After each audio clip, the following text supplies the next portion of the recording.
Are we infected with the woke mind virus, or are we Christo-fascists? That's what we're discussing today on the Life on Books podcast, the books that radicalized us. But the question is, in which direction? I'm your host, Tony. With me, as always, is Andy, a.k.a. Metafictional Meathead. What a provocative start. Yeah, buddy. So there's a lot of talk on the Book Talk, BookTube, Bookstagram space as of right now about books and their political nature. There's a lot of discussion online about politics in general due to the recent U.S. presidential election. So we thought it would be fun to talk about the books that helped to shape our political views. We're going to go down the road of forbidden fruit here and talk politics to a degree. I'm sure many people are probably already a little bit burnt out on this topic. We're going to be talking about the trauma of the American experience. Yeah. So I thought, in lieu of doing our weekly reading update, why don't we generally, I'm not asking you to draw any hard lines here, generally give the audience an indication of your personal perspective on your personal politics, and if you want, how you just your general arc, if there is one, and I will do the same. Wow. Or I can go first if you'd like. No, that's a heavy way to start. Going right for the jugular. I mean, I started off like as a fairly liberal guy, and I've just kind of gone like further and further to the left. Sure. Almost daily, I think. Yep. You know, I certainly don't like Donald Trump and have strong negative feelings towards him and his supporters and the Republican Party at large, but have started to develop a lot of negative feelings towards the Democrat Party as well. More so the actual politicians than supporters. Sure. That's kind of, I guess, the gist of it. Yeah. I'm sure like some of the reasonings will come up as through our discussion today. But Sure. Just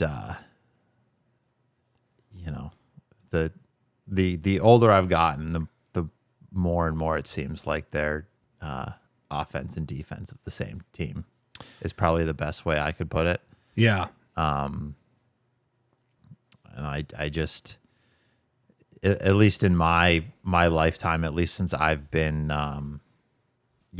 old enough to vote, it seems like I've watched the Democrat Party go further and further to the right.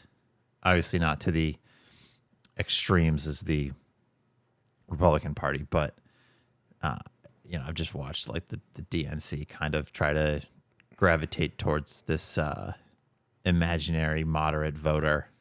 Right. And try to capture like Republicans that are on the fringe of, maybe like Republican and conservative policy, but don't really care for the theatrics and rhetoric of the kind of MAGA wing of that. Yeah. And that's been a real shame, and I think that was a major flaw of the Harris campaign. That's, I think, as much as I'll say for right now. Sure.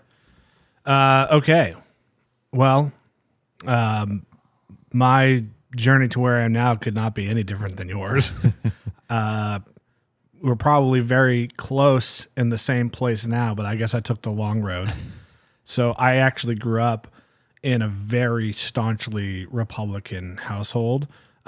Religion wasn't really a thing, although I did go to Catholic school, but that was more for the college preparatory higher education aspect of it. But basically, in my house, everything just every issue you could possibly think of, you just check to the right. Like, yeah, that's how it was. If you had long hair and you were a guy, you're gay. If you're a guy and you have a piercing or a tattoo, you're gay. Like, abortion is killing babies, like just every single issue, right? Yeah. And then obviously going to a Catholic school, very much a lot of the same. Although I will say that the Christianity in America in particular does seem fairly divided. It's just that the people that are pushing a lot of the policies that we kind of typically associate with conservatism, and that conservatism and Christianity going together, are just kind of like the loudest, most aggressive group, I guess.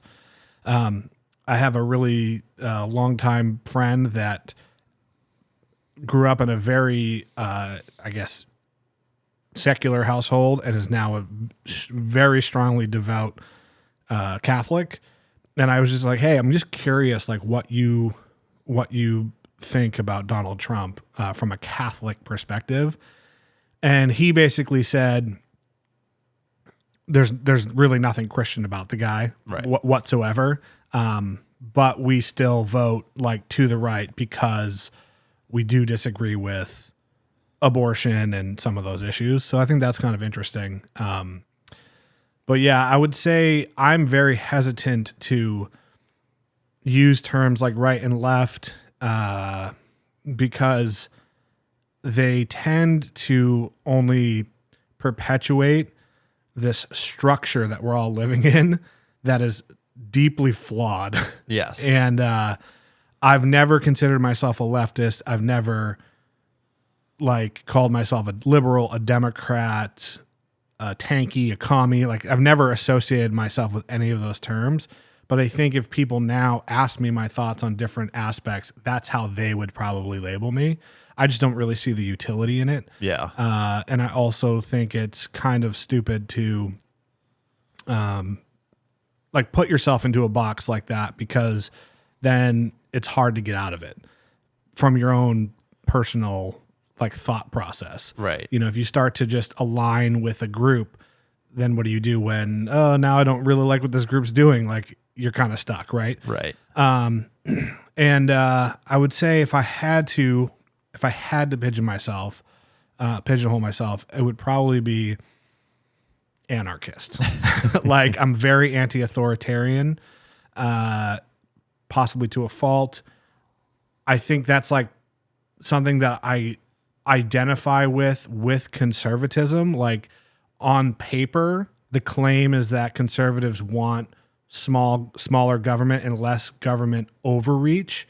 Like I agree with that as a principle. Right. I don't think they're doing that. No. I think they're just overreaching in the ways that they want to overreach. Correct. And I truly believe that if more people, I hate to use this word, were woken up to that idea, they would understand where a lot of people on the quote unquote left are coming from. Right. And so, I mean, you and I obviously joke about this a lot off the podcast, but it's like when people refer to Kamala as like a communist, it's like, right. Bro, there is an actual communist party, the American Communist Party.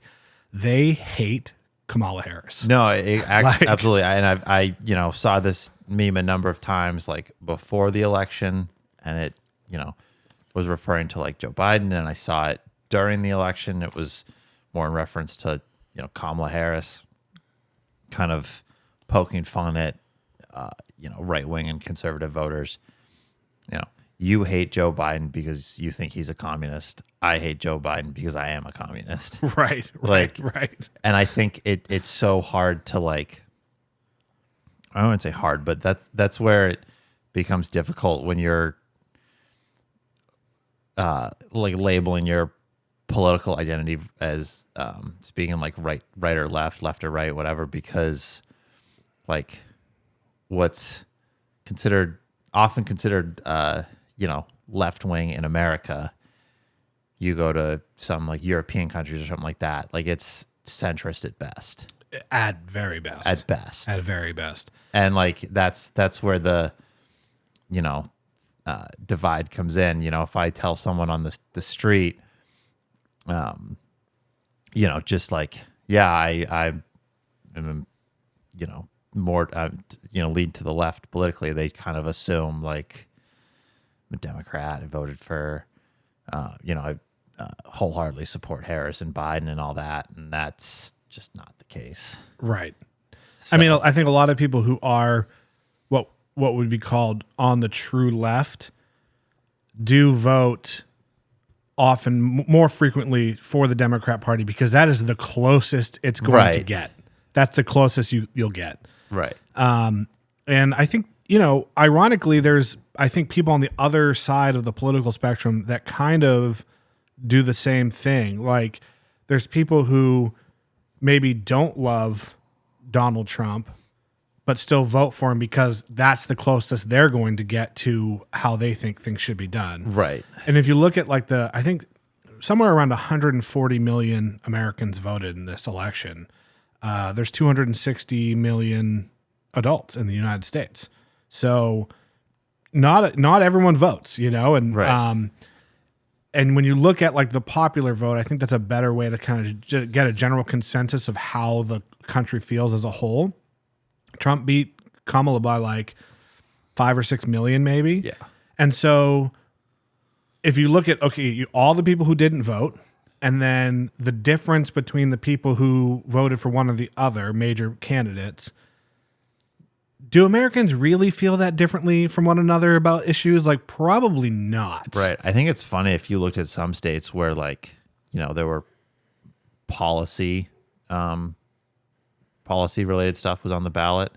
I saw in Missouri, Trump won the presidential election in that state, but they also voted to increase minimum wage and paid sick time. Yes. There were a number of states that Harris either lost or did not perform as well, and abortion rights were heavily voted in favor of. Right. I think that's indicative of the kind of The failing of the Democratic Yes. Party, for sure. yes, Yeah. They alienated their base, really. yeah. Yeah. So Yeah, I think, I saw some, and I didn't really dig into these statistics to see how big the sample sizes were and all this stuff, but I think in some blind statistics about showing people blind policy without a candidate attached to it, a lot of people leaned more left.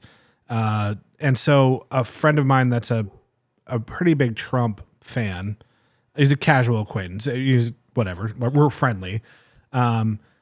He said, "Are you upset that Trump won?" And I said, "No, not necessarily upset. That's not really the right way to put it, because I think a Harris presidency carries a lot of issues with it as well. It's just kind of slightly different issues that we would need to tackle."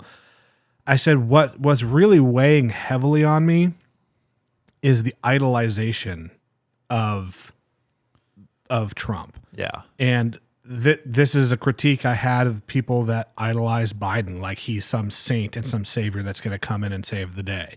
I think the pedestal that we've been putting our politicians on is a very, very, very dangerous path. So, yeah. okay. I think the prevailing emotion I've felt in the last week has been anger. Yeah. I mean, for me, it's maybe more disappointment. Yeah, how I should say a mix of those two. Yeah, how people are treating each other, the otherization of people based on political beliefs, I just think is a very, very dangerous path. But okay, let's talk about these books.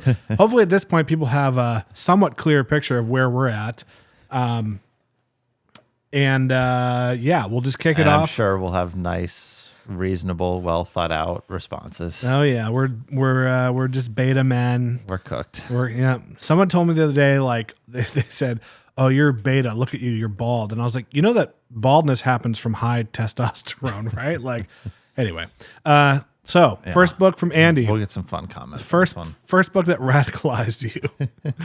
And how. Put in the and how of each of these. I'm kind of going to go in a weird order. I don't really have these in any particular order. There's one book that I'll get to at the end that, if you've listened to us long enough, will probably be easy to predict. Yep. But I think that was the catalyst.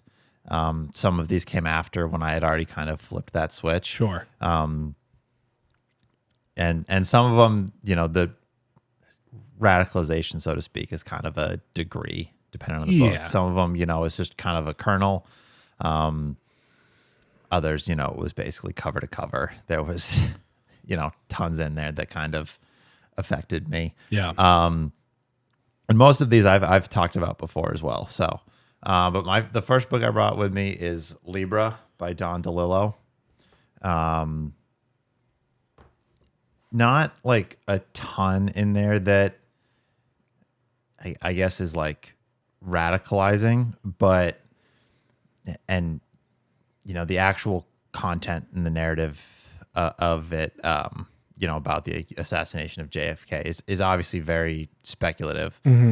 But I think what I took away from it and what I've talked about before is kind of the picture it paints of Lee Harvey Oswald. And I'll come right out and say it. I don't think that he acted alone. His involvement is certainly up for debate, but at the end of the day, going right into the conspiracy theories. I love it. I don't think at the end of the day he was the brains behind the operation. Sure, yeah. He just didn't a patsy. Right. He didn't just act alone and decide to carry out this thing. Like there was some push. It's on record that he, had some ties to the CIA before this happened and all sorts of things. But I think, a book like this kind of leads you to start questioning, I don't want to say questioning the narrative because that does sound a little tinfoil hatty, but, questioning the nature of history, who controls it, how it's, keep going. How it's written in a particular way. So it's, who kind of controls how it can be perceived.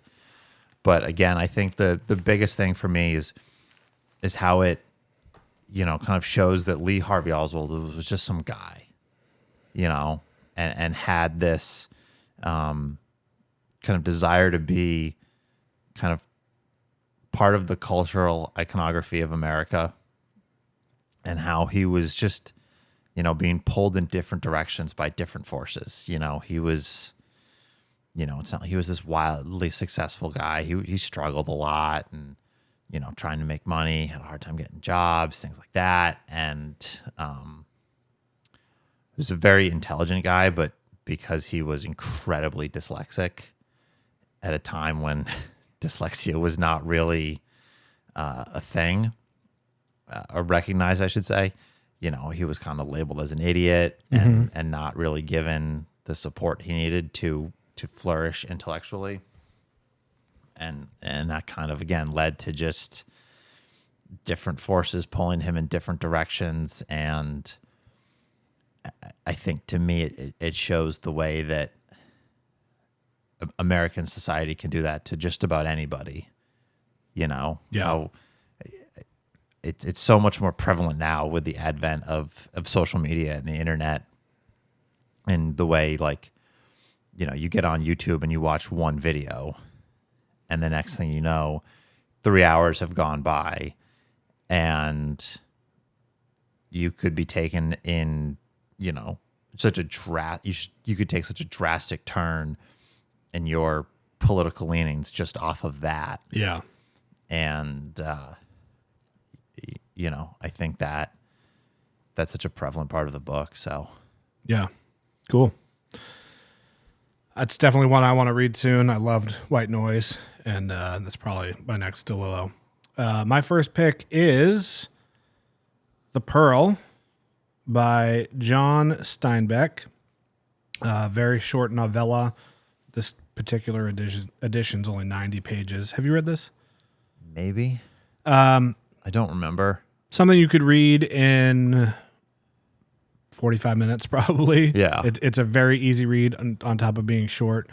It's about this very poor fisherman who finds a very valuable pearl.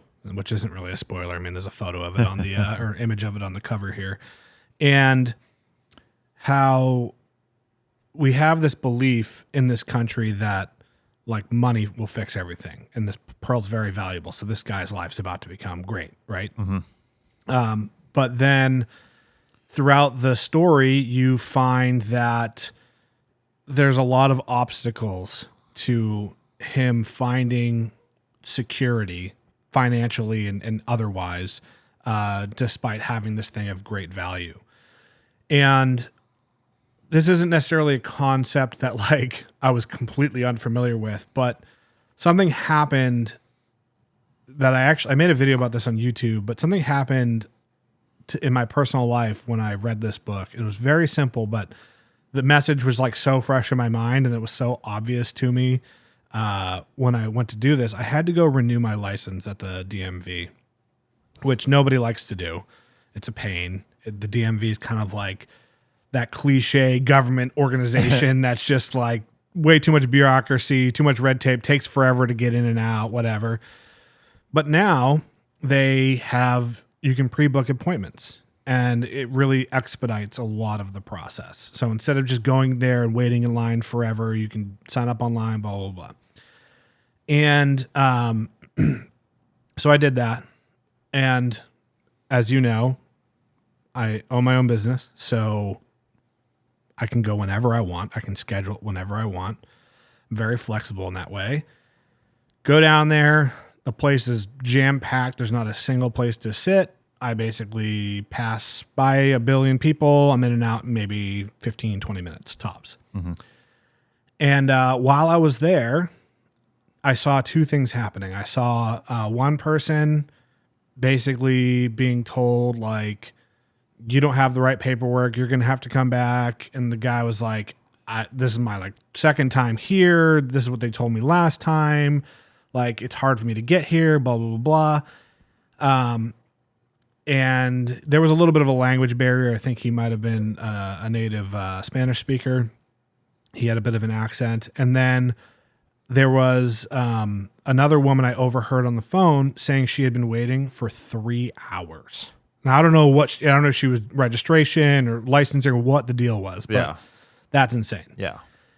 And it's like, okay, I have reliable means of transportation to get to the DMV. I have high-speed internet at my fingertips at all times through my home and through my phone. Unlimited data plan. I don't have to worry about running out of data. I can go whenever it's convenient for me because I make my own schedule. So going at any particular convenient time for me doesn't cost me anything because I'm not leaving work. So if you have if you don't have transportation because you can't afford it, and in New Hampshire, public transportation is basically non-existent. Right. So that's a real big hurdle for people. If you don't have an easy way to get there, you don't have easy access to the internet to book the appointment, there's two hurdles right there that like are going to prevent you from using this expedited system of making the appointment. So now you have to go and just wait.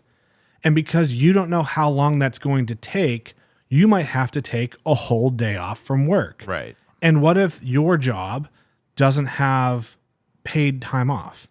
So now, not only are you having to pay the $100 to renew your ID, you're also potentially missing out on hundreds of dollars of income. Right. So this one thing is costing somebody, and maybe you have to even pay an Uber to get there. Like this one thing is costing you so much more money because you're poor. Right. And that's essentially what this book is about. And again, none of this was like necessarily a new concept to me, but it really just like hammered home that like, in my opinion, the real kind of conflict in America is not left versus right. It is poor versus middle class versus upper class versus unbelievable elite level wealth. And I'm just throwing this in there. This doesn't have anything to do with the book per se, but there's a lot of we put billionaires on a pedestal too. The wealthiest person I know in real life, like somebody that's in my phone, I could call them right now. Their net worth, the last time I knew, and this was a while ago, so it's probably a lot more now, was $300 million. That is extremely wealthy. They are a peasant compared to a Bezos or a Zuckerberg or a Musk. That's a problem. Throwing that out there. But this book, The Pearl, obviously a very well-written book. It's Steinbeck. The writing's going to be good. But really does a great job of highlighting how expensive it is to be poor. So, okay. Definitely. On to your next book. My next book, again, another one I've talked about recently, is Marshland by Otohiko Kaga, translated by Albert Novik. Nice job. And I think what is kind of radicalizing about this one is one of the main kind of themes of the book is the way that, working class people and or people with low education and or people that may have some kind of criminal history are looked down upon and treated poorly. This takes place in like mid 20th century Japan, but a lot of the same ideas can be applied to, just modern society. Mm-hmm. It does seem like we've kind of trended away from the higher ideal of, higher education. I think a lot of people have opened up to the idea that you can be successful, without getting that college degree, without, maybe working a trade. You could work a trade or something like that and, make a great living and be successful doing something like that. But, in the novel, the protagonist, was involved in criminal activity, like, I think it's like 20 something years before the like main narrative takes place. And it wasn't necessarily like minor stuff, but none of it was violent. None of it was, overly heinous. Mm-hmm. And he's worked very hard to like overcome that. And it still just follows him around. It's just attached to him. There are situations where, because, there's a lot of like civil unrest in the novel, and, certain things happen and kind of bigger, inflammatory actions take place as part of that unrest. And the protagonist is concerned and kind of preparing that the police are going to just show up at his apartment and say, well, you've got this past, there's things going on, you work as an auto mechanic, you're kind of, a lower class or working class citizen, you are by default suspicious, and, we have the right to just come in and totally upend your apartment to try and find something that we can use to link you. And then later when, it's not really a spoiler, just, this like massive bombing at a train station takes place. And they kind of just use that to like these other things to just like trump up charges to bring him in and attach him to that. And I think, like I said, it takes place in mid-century Japan, but 20th century Japan. But I think a lot of the themes and ideas of the book can be attached to modern society, the way that, people would just, I don't want to say like a rank and file job, but a very, kind of entry level or,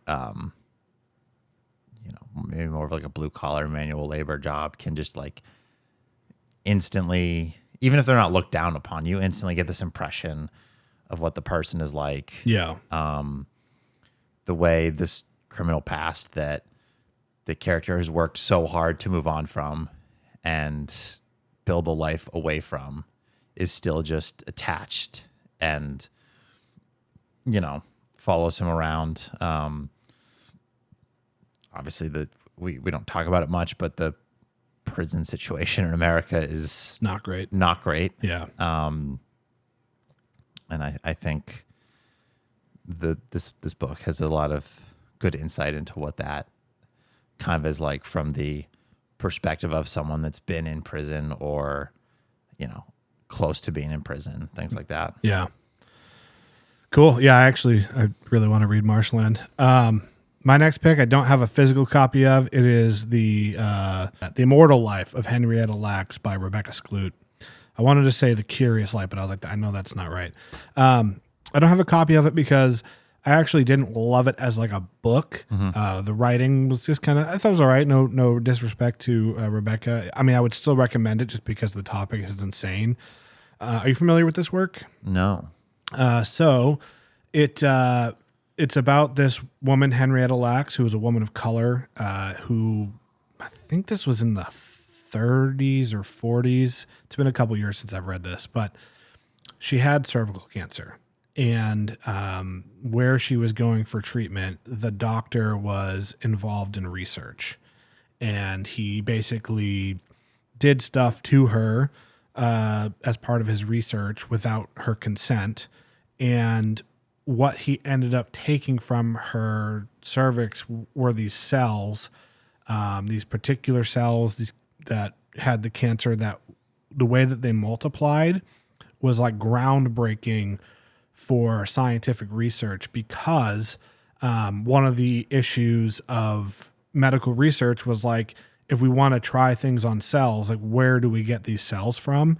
So, I'm a little fuzzy on the science of what was going on because, again, it's been a couple years since I've read it, but effectively it was like an infinite cell glitch where these cells could replicate.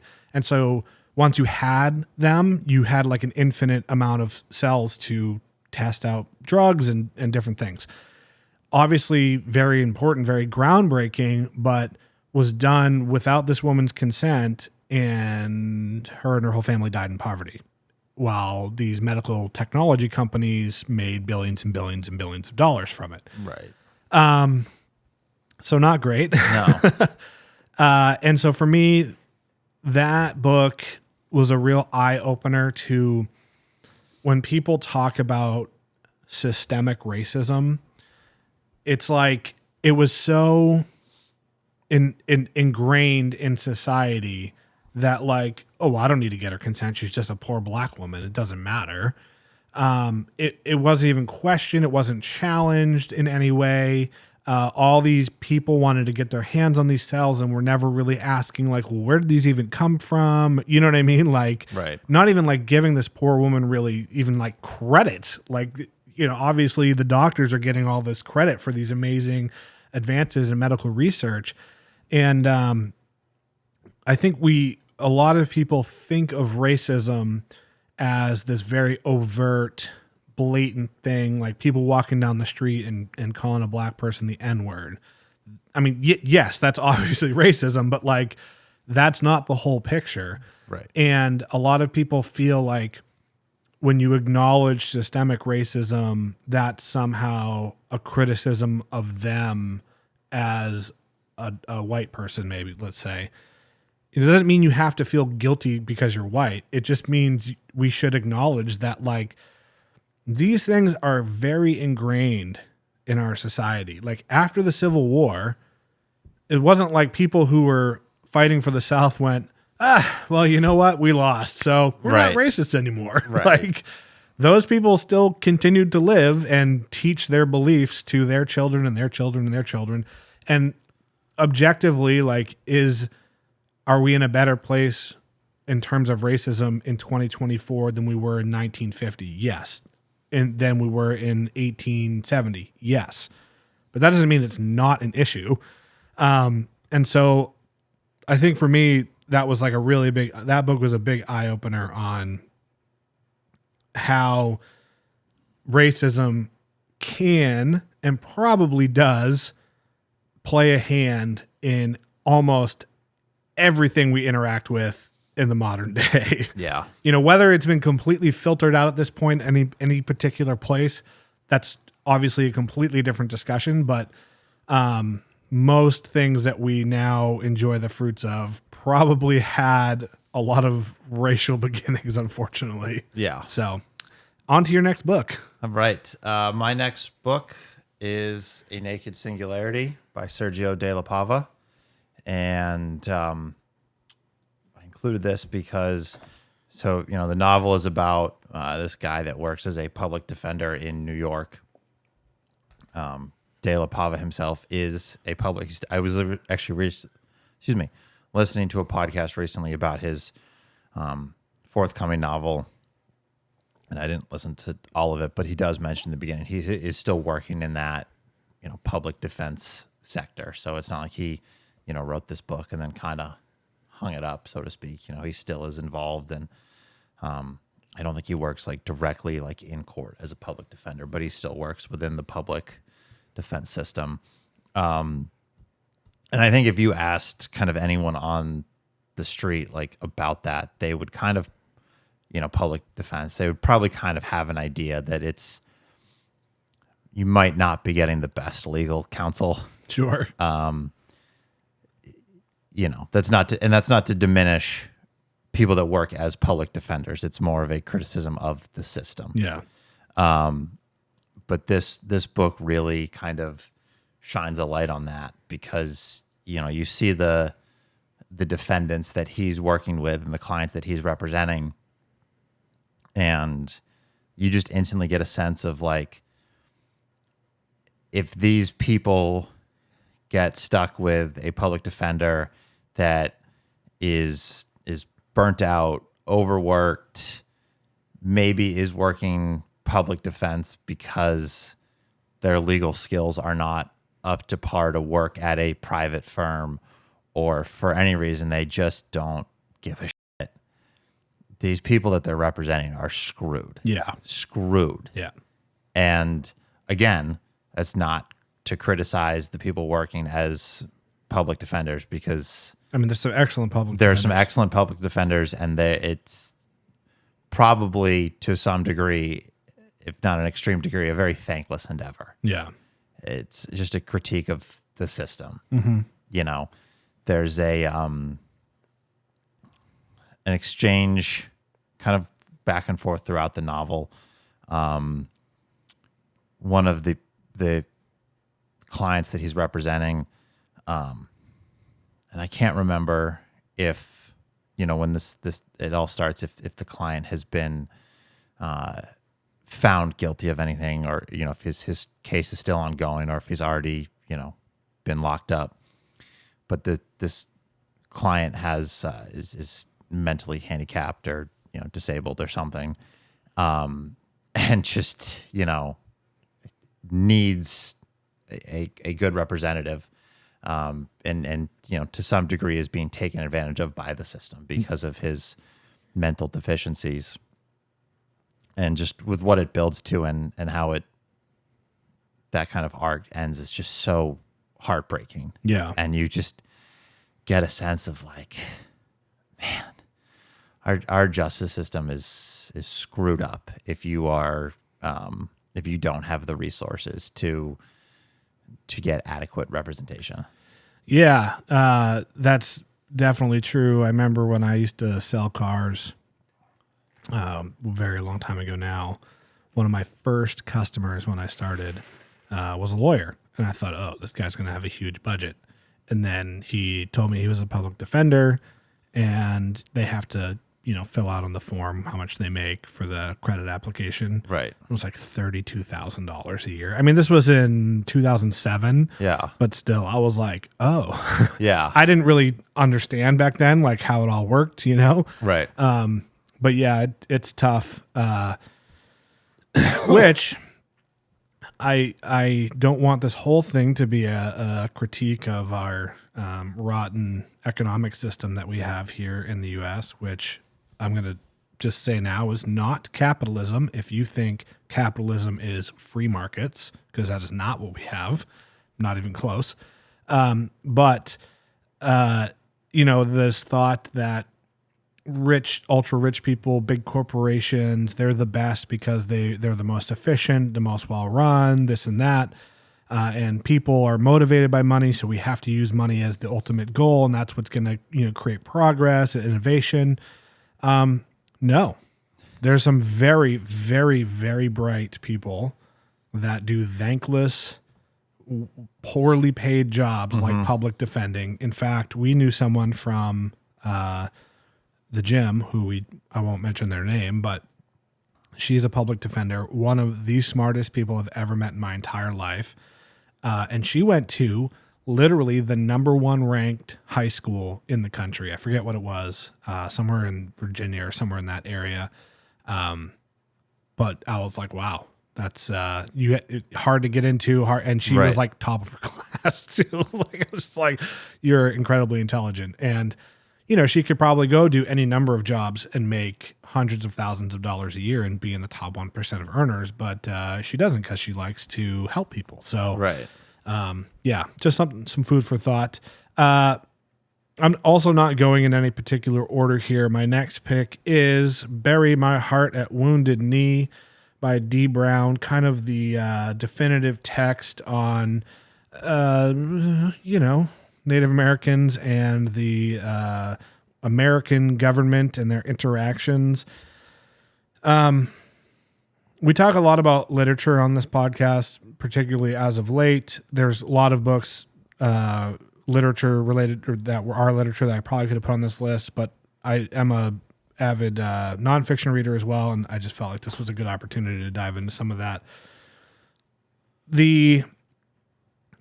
This book is expansive and very thorough, covers many, many situations and time periods, and there's a lot in here. The basic theme is, hey, we want this land that you guys are living on for reasons you don't really need to worry about. I know you don't really want to move, but we'll make you this awesome deal, and then we'll give you this other piece of land, and that's yours forever. We won't ever bother to, we're not going to bother you there. They make the deal, and then either the deal is raw from the start, like it's just we've manipulated the language barrier or whatever, or later on, the land we put you on, actually we see the value in it now, and we're reneging on the deal that we made. That's basically the whole recurring theme. And one of the promises of kind of the American dream is that this is a meritocracy, right? Like hard work is rewarded and talent is rewarded and ingenuity is rewarded. But a lot of how we claimed the land that we are all now living on was by duplicity and by scamming and conning people. Right. So again, that doesn't necessarily mean that any of us need to feel a personal sense of guilt or anything like that. But I think it should at least open up your eyes to the idea that if people who were in positions of power were doing that then, what is stopping people in positions of power from doing that to you and me, right? Like, Right. It's not even so much about like we need to go out and make penance for Native American people. And there's good cases for that. I'm not saying we shouldn't do that either. I'm just saying let's leave that issue alone for a moment and then ask ourselves, are the people with all the money and all the influence going to do the right thing out of the goodness of their heart? Or is it more likely that they're going to do what best benefits them at other people's expenses? Right. Just food for thought. Okay. We won't go any further than that. Andy, your next book. My next pick will relate nicely to Bury My Heart at Wounded Knee. I have got The Dying Grass by Mr. William T. Vollman. All about how... It's a big book. Yeah, very big. All about the Nez Perce War, the clash of the U.S. Army with the Nez Perce Native American tribe, pretty much everything you just said about Wounded Knee, duplicitous means kind of making one deal and then going back on it. Yeah. Or making a deal and then, one slightly untoward action from the people whose land is about to be stolen. And they're like, whoa, hey, now you're, now we have to go to war against you because you're angry Right. that we're stealing your land. You're not just letting us Right. take it from you and we can move you to, this other area Yeah. that we're telling you is good, but who knows? Yeah. And I think, one of the recurring themes of the novel and the relocation is Chief Joseph is the one that kind of is the, in the eyes of the American, is the main figure of the Nez Perce, which when the narrative shifts to their perspective, you learn isn't exactly the case. He's a prominent figure, but he's not like the eminence.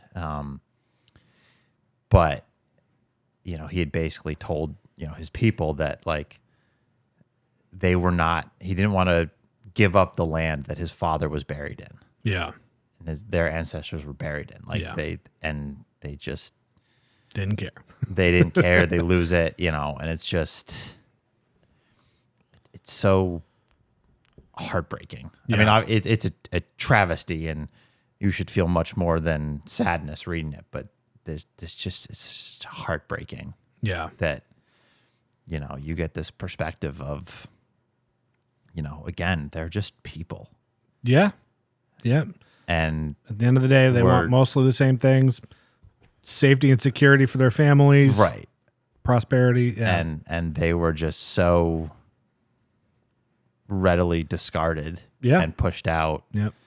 because of, something akin to manifest destiny. Right. Just, nope, this is going to be the United States. We're going to take from you and we're going to, grow, and we're going to be this great nation. And, your rights, your history, your means of life be damned. Yeah. We don't care. Yeah.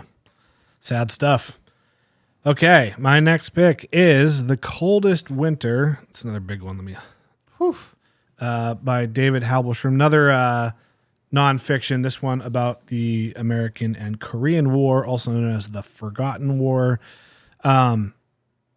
I read about this after I became obsessed with North Korea, which was after I saw some North Koreans and actually met some North Koreans in Houston, Texas, during the weightlifting world championships. Sounds like a Mad Lib. Yeah, it was a wild time. So, I started learning about North Korea. Okay, well, how did we get here and why is it the way it is? And a lot of that stems back to the Korean War, which a lot of people aren't familiar with, which happened pretty recently after World War II ended. So World War II ended in 1945. The Korean War happened in 1950. And essentially, I'll just give everyone a brief history lesson here. Japan had occupied Korea, and we're not treating them great. So things weren't great to start. And then World War II happened. Japan sided with Germany, and the United States was allied with the Soviet Union. And so we had troops stationed or fighting in Korea during World War II, predominantly with the Soviets in the northern region and the American soldiers in the southern region. And after the war, particularly after the atomic bombs were dropped, Japan had their country was basically in ruins. They had no means to continue their occupation. I don't think anyone would have let them anyway. And so then this kind of question of, okay, what do we do with Korea happens? And there's Soviets there, there's the United States there. And of course, after World War II, we basically immediately go into the Cold War, where now Russia's the enemy. And the Soviets wanted to have their influence in the region because they were a large empire, and the United States wanted to have their influence in the region because we were a large empire. And I believe that the demarcation, the split between North and South, was kind of just like picked by some random dude in Washington on a map. Like Checks out. So tensions were building, and then the North basically said, we're going to fight for unification of our country. And they attacked the South. The forces in the South, the South Koreans and the Americans, pushed deep into the Northern Territory and then were beaten back. Lots of people died, and it ended in a stalemate. And then that was it. There was North and South Korea. So the narrative that's often pushed is like, well, South Korea is capitalist and North Korea is communist, and look at the living conditions of these two countries. See, communism obviously sucks, and capitalism's obviously the best. This book doesn't really go into this much, but my radicalization on this issue kind of started with this. Mm-hmm. And this is a great, this actually radicalized me about the complete unbelievable incompetency and inefficiency of the U.S. military. And let me just be very clear about something.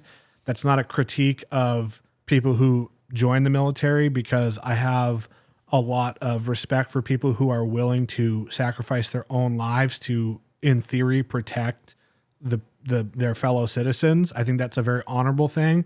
I just think more often than not, that intention is wildly abused by, again, people in power. Right.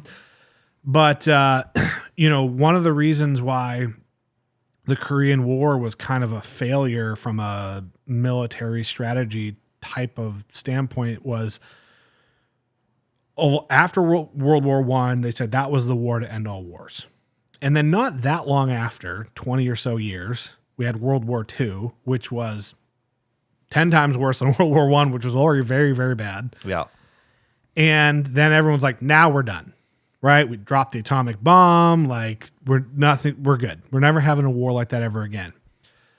Now, a lot of people that fought in World War I fought in World War II. A lot of those people phased out. They were retiring or they were killed. And so there was a need for a lot of those troops numbers to be replenished. So there was a lot of new people joining the military between 1945 and 1950. A lot of people joining thinking this is a safe, easy, sure bet because we're never going to have another war like that.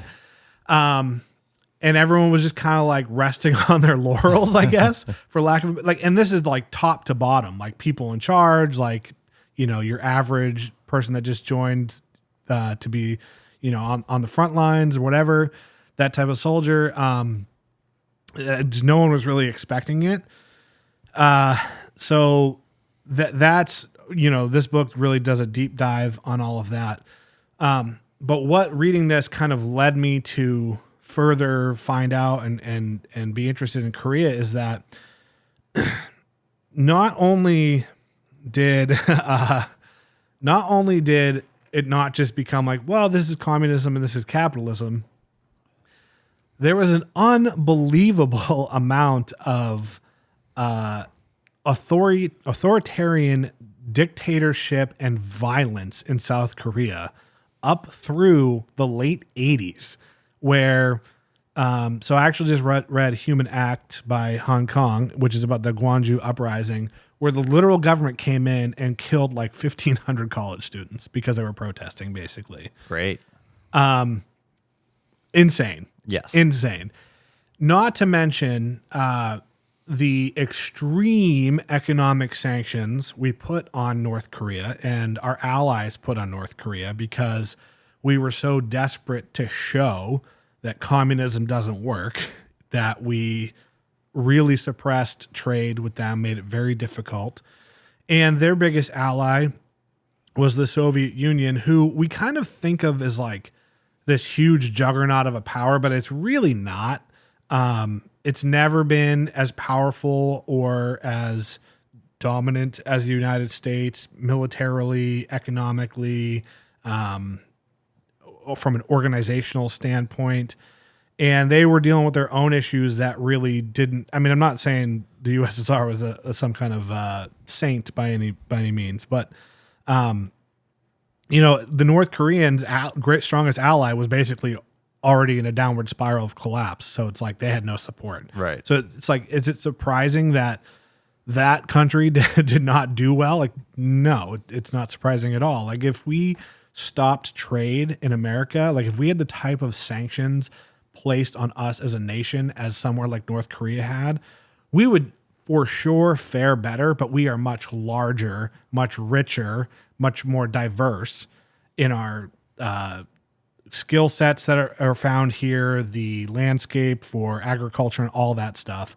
But it would be not good. Right. It would be near what people would consider apocalyptic. So just kind of an interesting, it really started to like shift my perspective on like communism as this boogeyman. And again, I'm not necessarily saying like that's an ideal economic structure, but just like there's so many people who distrust the government, like the US government, but they're like, ooh, but communism's so bad. It's like, well, who told you that? Right. The US government told you that. Right. Some don't sit right with me about that. Yeah. So, great book though.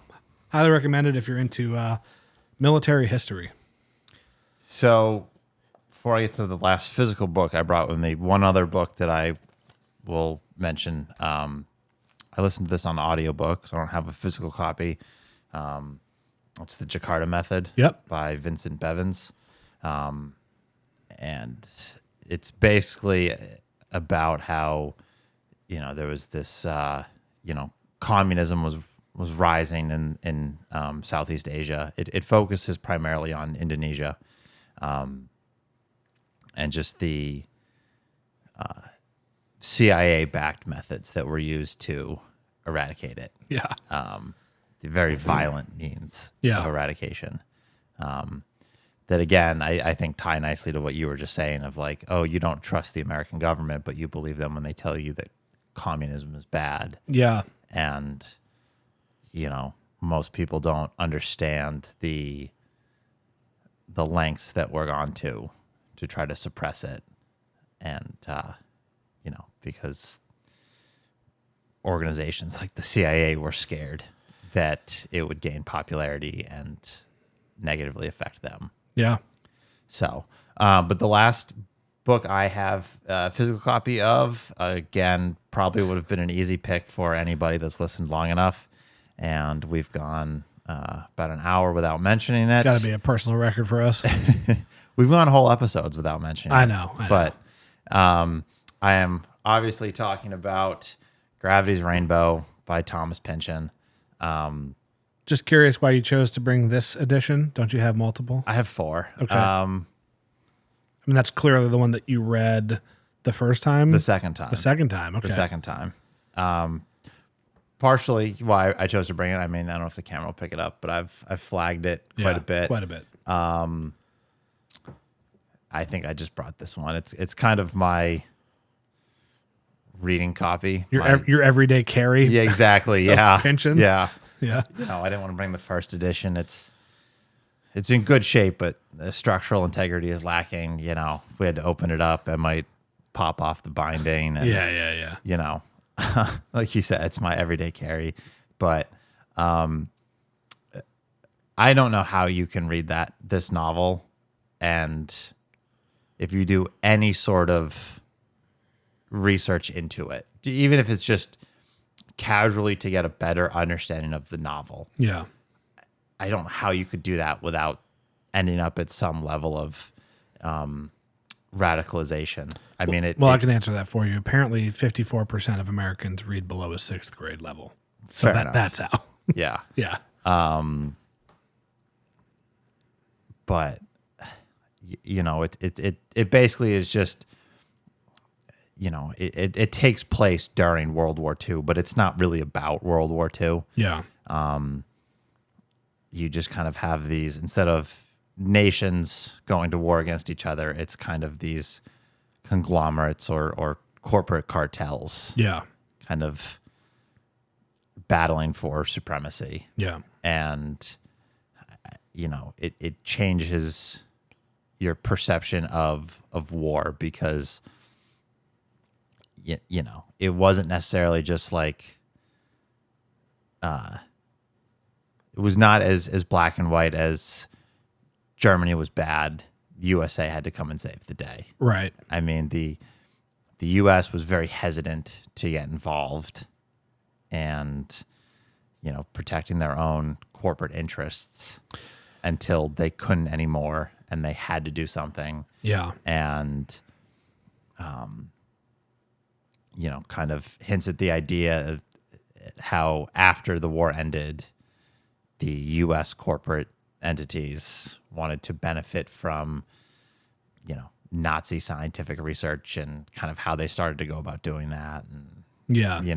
it like I said, I don't think anyone can read this without doing any sort of like introspection into the United States' place in the world. Yeah. And I think, certainly a lot of that had to do with like my experience after reading it, trying to understand more, certain like podcasts and things like that I found really discuss things beyond the lens of the novel that just kind of led to a drastic shift in my political leanings and outlooks. So, but like I've said, before in general, about Gravity's Rainbow, like reading it has just, I guess, radicalized me is really the perfect way to put it. You know, just led to so many different things that have affected my perspective on outlook on so much. Yeah, I think you bring up a good point, which is like, I don't think either of us have reached any particular conclusion about any particular topic just from reading books.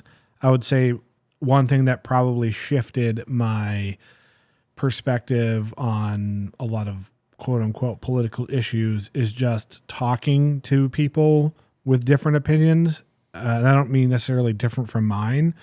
I think a lot of times I gave up a position on a topic when somebody I agreed with made a just absolutely awful argument for it. And I thought, I can't, that's a terrible argument. Like I can destroy that in 2 seconds and I agree with you. Like I believed that until you said you believed it too. And your reasoning for it was very stupid, Yeah. And also just like I think the belief that most people, you talk to people that are in these supposed other groups, whether they're conservatives or leftists or Democrats or they're gay or they're trans or whatever, and you kind of just realize like they're all just people. Right. They all basically want the same things. This idea of, well, you also mentioned this that made me think of this. This idea that like there's good and evil, there's heroes and there's villains, is a very juvenile way to look at the world. Agreed. And I'm sure that there are people out there that are just sociopaths. They know what they're doing is wrong and they just don't care. Right. And they just love the violence and the destruction and the control. But I think most people are operating from a place of trying to do the right thing. They are just blinded to how their version of what is right could potentially harm other people. And this is going to sound a little crazy, but I think that like the majority of Nazi Germany probably thought they were doing the right thing, like for their society. It's so obvious to anyone on the outside that it's not the right thing. Right. But in their mind, like they weren't bad people. They were doing what they needed to do to save Germany and make it this great place, So I think it's really dangerous to like just be like, oh, they're just the bad guy. They're just evil. Because not only is that just not the case a lot of times, but you are simplifying it in a way that's going to come back and bite you in the ass, Right. you know? Right. So yeah, go read Gravity's Rainbow, kids. All right. My last book is also a book that I've talked about quite a bit on the podcast, which is In the Spirit of Crazy Horse by Peter Matthiesson. And this is about the altercation between some Native American citizens and the FBI during the 70s, which resulted in an FBI agent being shot, and then somebody, Leonard Peltier, going to prison for that, even though he probably didn't do it.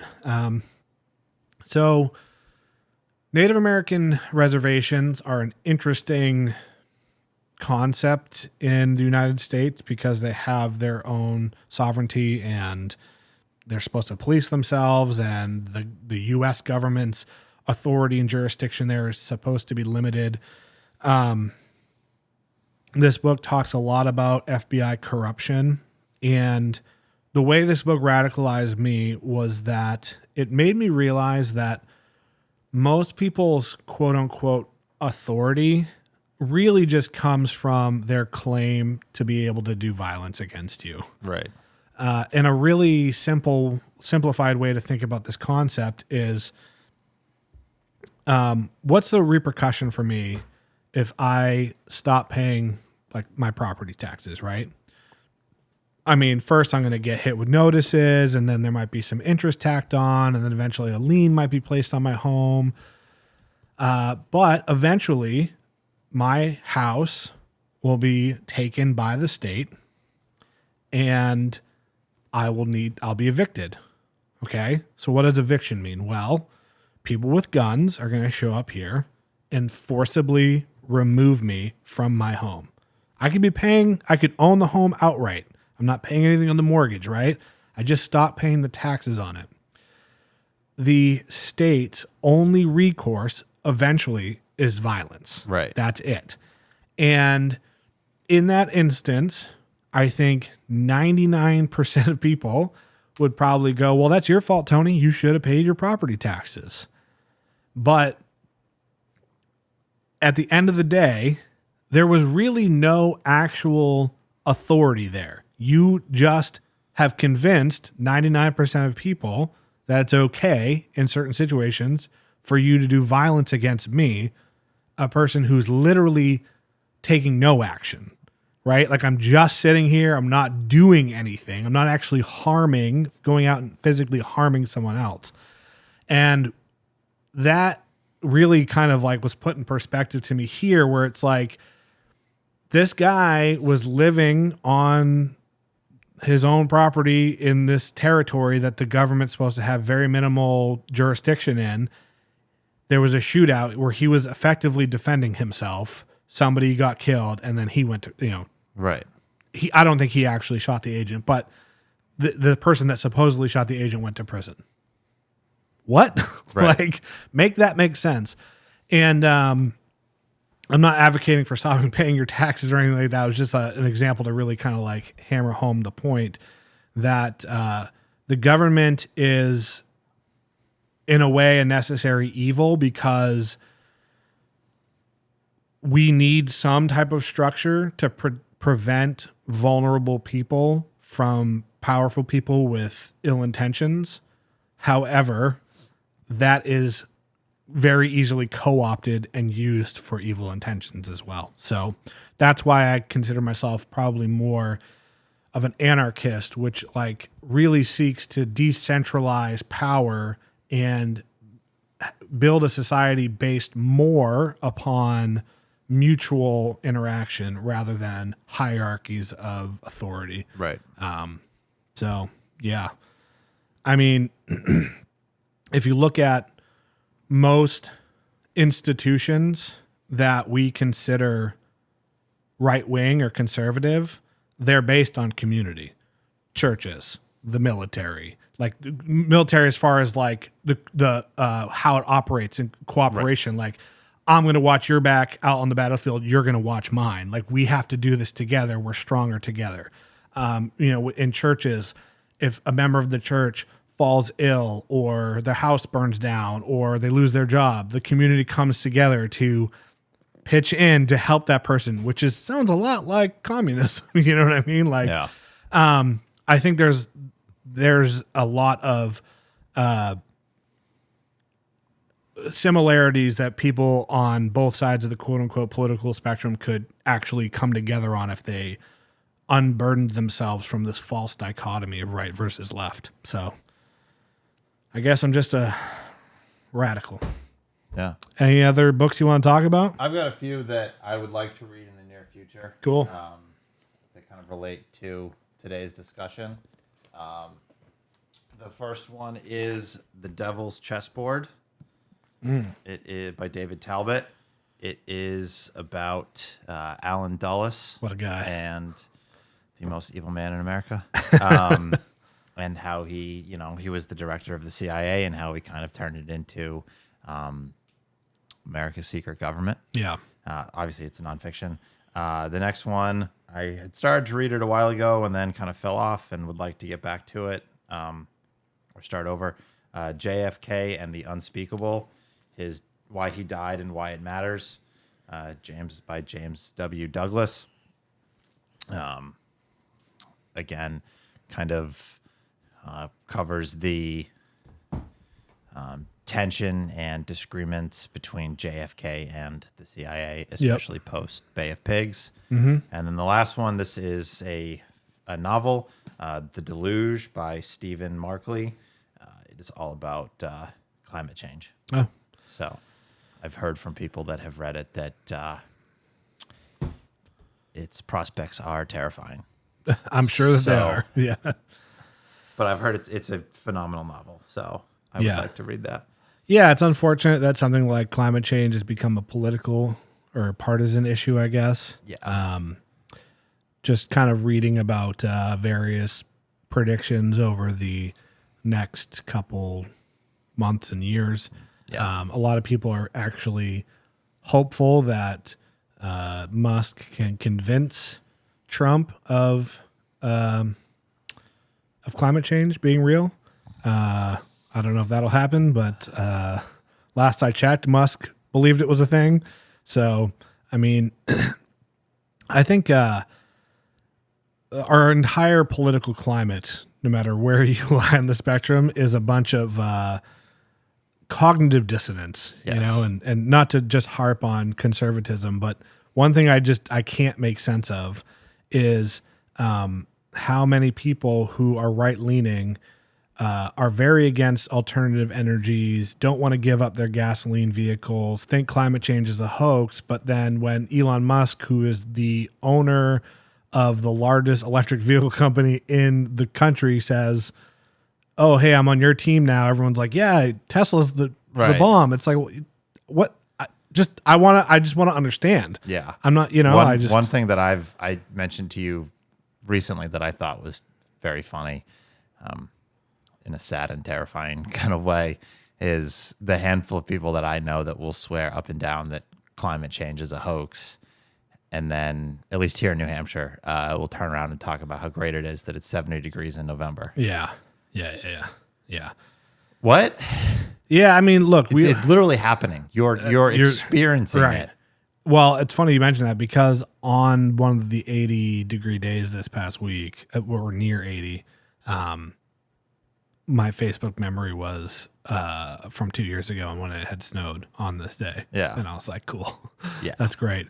But, look, like people have blind spots and do mental gymnastics to protect their beliefs all the time, no matter what their political beliefs are. I do it, you do it, everyone does it.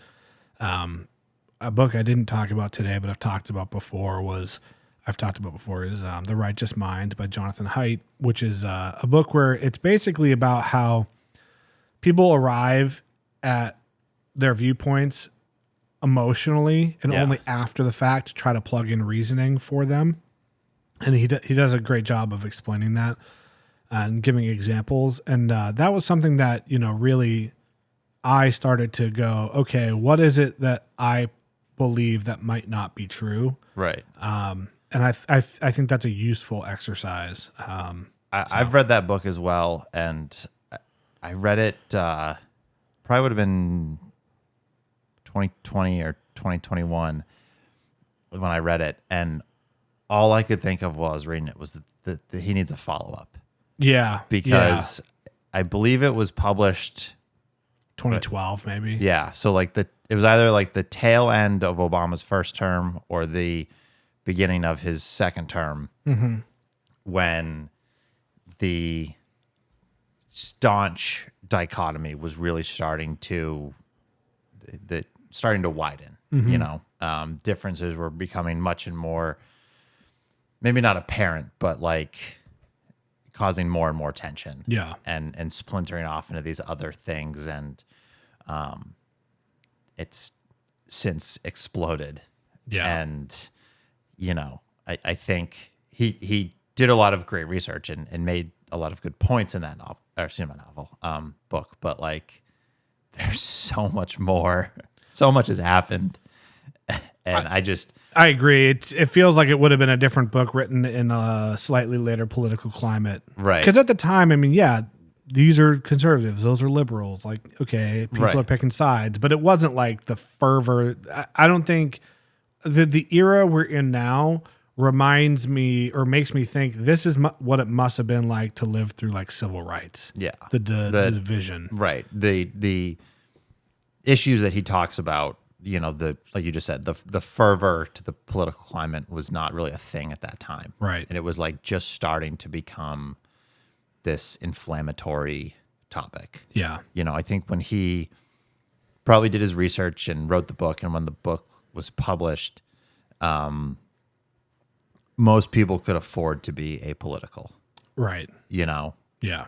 It was not, you know, it wasn't such a major part of society. Yeah. You know, politics hadn't entered the zeitgeist, so to speak, and they weren't such an everyday thing on social media and all this. And it just,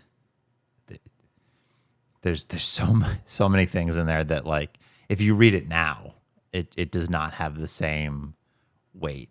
Yeah, it doesn't feel like it goes hard enough. Yeah. Yeah. Like it doesn't feel like it explains anything anymore. Yeah, one of the really unfortunate things is that and I've seen a lot of people on my social media that probably are much closer to me politically than on the right, saying things like, if you voted for Trump, just unfollow me or let me know so I can block you. And it's like, I guess I can understand it from the sense of like, if you're going to go out of your mind because you're just driving yourself nuts thinking about this stuff, that's one thing. But how is that helpful? Like, how can you tell somebody? And this is also a big problem too, is like people telling other people how stupid they are for their beliefs. It's like, you think you're going to help someone see something from your perspective by telling them they're an idiot? Right. Like, no. But like, you can't tell people, I can't believe you believe these alternative facts or these untrue things when you have continuously shut them out of the spaces where people who don't think those things exist. Yeah. Like, how is that helping anyone if you are accusing someone of being in an echo chamber and you help to put them there? Right. Like, there has to be some personal responsibility. I can't remember the name of it, but there's a documentary on HBO that kind of covers the lead up to the riots at the Capitol on January 6th a few years ago.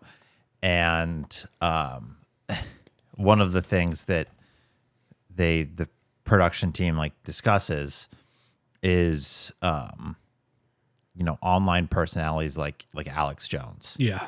And how they had a platform and they, you know, back when Alex Jones was still on YouTube, and they used this platform to spread really inflammatory information and to then say that you know, some entity, so to speak, like something like the deep state, Yeah. you know, for lack of a better term, is censoring these ideas. And then because they're so inflammatory, YouTube removes them, and maybe for good reason. Like that's not really for me to decide, but all that serves to do at the end of the day is further the belief of the people following those channels that truth is being censored. That there is some like elite group controlling everything, trying to censor these ideas. Yeah. And, you know, on one hand, I agree. You probably shouldn't have very prominent people on a space like YouTube promoting this crazy, dangerous, possibly violent rhetoric. Yeah. But if you remove that, then the people that pay attention to it, you know, watch that kind of content, just it's like the ultimate confirmation bias. Right. Yeah. And it just grows that echo excuse me, it just strengthens their beliefs that someone is controlling and trying to suppress them. Yeah. And it's a very, very dangerous game. Yeah. Yeah, there was kind of a really inflammatory tweet going around this week from Nick Fuentes. I don't know if you're familiar with him. Unfortunately. Yeah. Just an outright neo-Nazi. That's not like, you call everyone a nut. Like, no, that's like, he's a Holocaust denier, the whole thing. Yeah. Been banned from YouTube. And he made a tweet on Elon Musk's bastion of free speech, X, a tweet that said, "Your body, my choice forever," upon the election results. And, you know, I have some mixed feelings about that. Obviously, it's reprehensible rhetoric. But also, I thought it was a little, it had some utility to it because people were talking about it on other platforms. And of course, you know, we're cruel animals and we can't help but making fun of people in their grief. And, you know, everyone who voted for Trump has taken their time to rub it into people who didn't. And saying, "Oh, you're just overreacting. You're being a crybaby." Like, no one's actually saying that. So I just took a screenshot of it. I didn't like pull it from somebody else's screenshot. I was like, I want to go get it on my own phone, like show that this is on the internet so you can go look at it. Right. And I just responded to maybe half a dozen comments like, "Oh, really? No one's saying it? Then why does this tweet have 30,000 likes and 18,000 shares?" Yeah. And people go, "Oh, ooh, yeah, that's not good. No, we don't feel that way. Like, we don't support that." So I think there's like some utility to it. It's like you said, where like that goes away, then it can grow into this conspiracy theory type thing where when it's out in the open, it's gross. And I hate to say it's probably influencing other people to feel emboldened to feel that way. Oh, because this person on the internet said it and 30,000 people liked it. And like it's that appeal to the majority. Like, I'm backed by all these people who feel the same way as me. But I do think there was some utility to being like, no, this is a real thing that exists. Like, and we need to do something about it. Right. And people being like, "Ooh, yeah."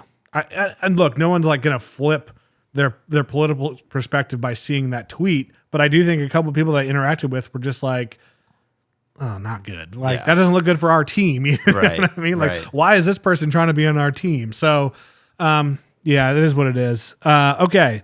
That is going to conclude the discussion about books that radicalized us. Andy and I are going to continue the discussion for our Patreon members, tackling some Q&A questions that we got from our members. If you want to be a part of the awesome Life on Books podcast community on Patreon, the link is down below, and you will see us next week when we're going to talk about green flags and books.